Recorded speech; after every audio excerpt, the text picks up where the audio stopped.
So you've decided you need Fix for your trading platform. Congratulations.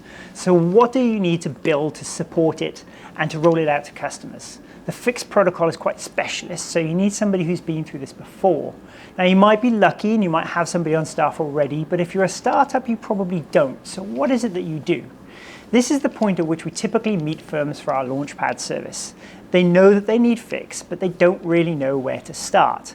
Launchpad is a short-term consulting project where we offer guidance, support, and business analysis in those crucial early days before launch. It's not a replacement for hiring your own staff, nor is it a long-term commitment. It's about kicking off the project and setting you up for success while you assemble your team. Once they're in place, we train them up, we hand over the reins, and you take it back.